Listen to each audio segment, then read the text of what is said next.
Yo, what's going on, guys? It's your boy Kurt, your coach of the Adelaide Absols, bringing you week 3 of APA season 3. Today we take on JaCubAsAlways, the coach of the Green Bay Pikachus. So he brought a really interesting roster.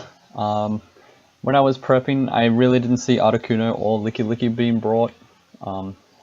They just didn't seem right. I dropped my Ditto for Spiritomb.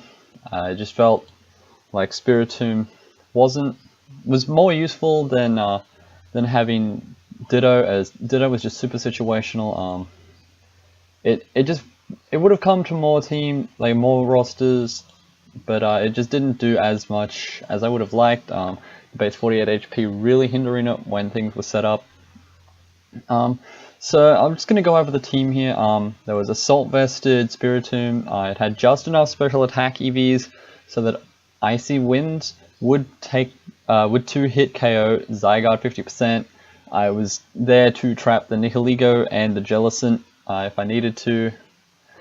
Then we have Kyurem Black, which was Icium Z Ice Beam. Just so I could break something. If Licky was low enough in health, I could just kill it before it could get off a wish. It would hit Zygarde for 1,000,000 just in case he was Spit F Zygarde. It had HP Fire just because of that Fortress. That was really annoying for my roster actually. I couldn't touch it other than Kyurem Black and my Chestnut. Then we have the Chestnut, which is Bulk Up Spiky Shield with Drain Punch and Seed Bomb. This had just enough special defense EVs that inside of terrain from a Tapu Bulu, it would be able to live a Sludge Wave from Nihilego. It would be able to kill the Nihilego in return at +2 with a Seed Bomb. With 68 attack EVs, max HP obviously, just so that I could take a hit. Then we have Guard. This was an interesting set. It was Protect, Wish, Calm Mind, Hyper Voice. Once his Fortress and Nihilego were weakened, this sort of just ripped his whole draft apart. If I removed Nihilego, if I removed Fortress, then this thing had really nothing that could... it would set up on pretty much everything. Then we have Muck, which was Assault Vested. Again, for the Nihilego, it switched in on Power Gems relatively well. It was 3-hit by a Power Gem, while at 2-hit with Rock Slide. It just did a lot of work. It had Ice Punch for Zygarde, Shadow Sneak just to pick things off late, Poison Jab to hit Bulu, the Rock Slide for Nihilego, Articuno. And lastly we have Andalith the Shuckle, which is your basic Sticky Web, Stealth Rock, Encore, Final Gambit. This was so if you tried to set up with Zygarde, that I could Encore and then Final Gambit into my Kyurem and force him out, and so that his setup would be gone, and then Kyurem would be able to get a heap of damage off on something. But without further ado, let's just get into the game here. So I was debating on what to lead going into this. I didn't really know what I wanted to do. I was thinking about leading with Kyurem, but that Nihilego scared me if it was a Scarf lead. But he just leads straight with Fortress, and I'm just going to lead here with my Spiritomb. Here I didn't want to stay in. I couldn't touch this thing. This thing would just set up all of its hazards in my face. I just couldn't do anything to it. But I do go for the Shadow Sneak just in case he does decide he wants to go and hit me with something else, as he goes for the Stealth Rocks. Getting up rocks against me was big because I didn't really have any hazard removal. I was relying on his hazard removal at this point, which was Rapid Spin from Fortress. So here I'm forced out into my Chestnut actually, just because he can't touch this. He physically cannot touch this as he goes into his Articuno. This was a problem. I didn't exactly have a switch in other than Muck, unfortunately.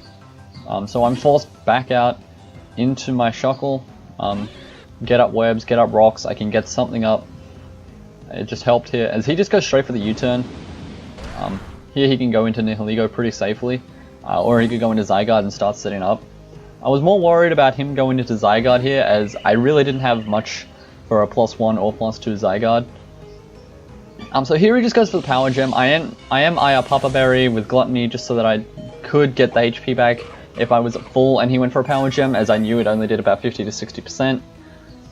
So I get my Io Popper Berry up, I get my rocks up. I could have stayed in here and gone for a, I could have gone for webs, but here he just goes for another power gem. Obviously, I don't have a switch into this. He's bluffing Scarf pretty hard. I was worried for that, but I just went straight for the final gambit.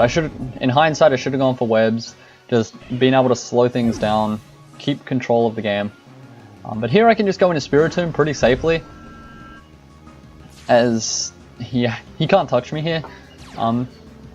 The Spiritomb just did a lot, as it just sat there and it could eat any hit this thing fired off. As he fires off the power gem, this definitely made me think at the time that he was Scarf, as I do reveal Pursuit. Pursuit doing about 40%-ish right there, which was nice. I just go for a Sucker Punch here because he knows he's Pursuit trapped, and Sucker Punch does manage to pick off the Nihilego. So here he goes into the Zygarde. Now this Zygarde, I couldn't let it set up. That was a thing that I knew I couldn't do. That's why I had Icy Wind, so that if he did bring it in on this, knowing that I couldn't touch him, then I would be able to hit him, weaken him. If he had a Yachi Berry, I could lower the, I could burn that off before Kyurem comes in. It was really just, my safest play was just to click Icy Wind here. Literally because he couldn't do anything other than set up. But he did set up here. He risked the foul play if I potentially had it. So he got really risky there, and then I miss an Icy Wind.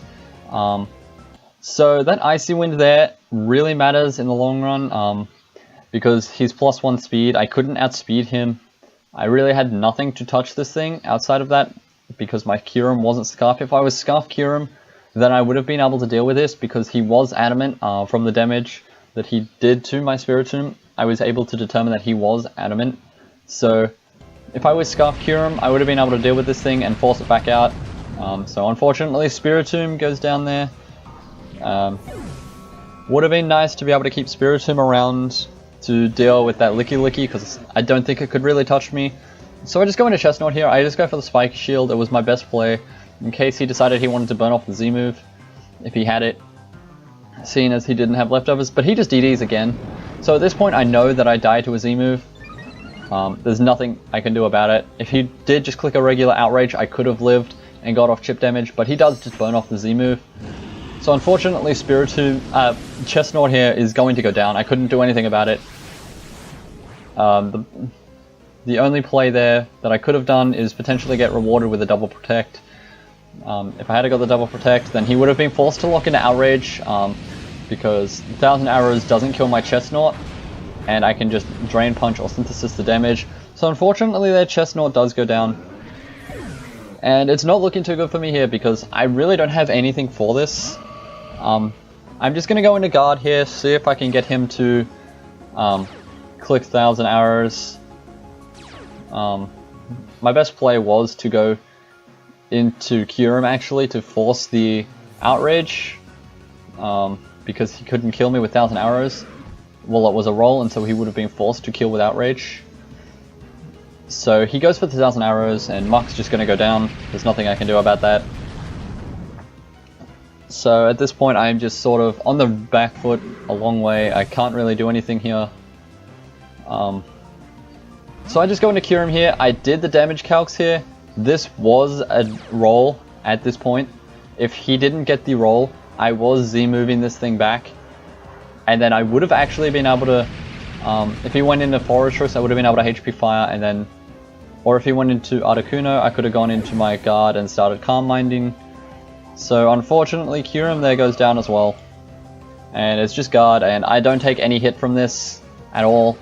I could take a hit from +1 after Rocks, but +2 I wouldn't be able to.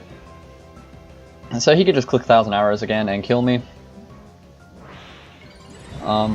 So unfortunately we do lose 5-0 to Jacob, because I can't outspeed this thing. He just goes straight for 1000 Arrows. GG to Jacob though. It was a good game outside of that miss. That one miss was what cost me that turn. I couldn't really do anything about it. So unfortunately, we don't get the win there. So we are 0-3 going into this. If I had have hit the Icy Wind, then he would have either had to Dragon Dance again to get up to neutral speed, or he would have had to go for the 1,000 Arrows and kill me, and then Guard or Kyurem could have come in and revenged it because I didn't have to worry about the Dragon Dance speed. So unfortunately that miss is what cost the game, but either way, GG to Jacob. All of his links will be down in the description, and I hope to see you all for week 4.